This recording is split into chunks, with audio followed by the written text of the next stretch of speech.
Messed up turbo, man.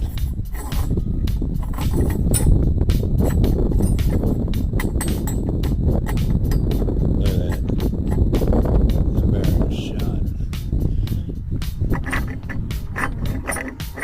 Doesn't even rotate in tandem.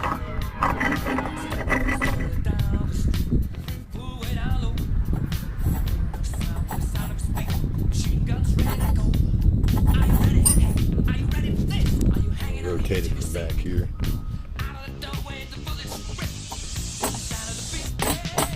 It's not even moving it.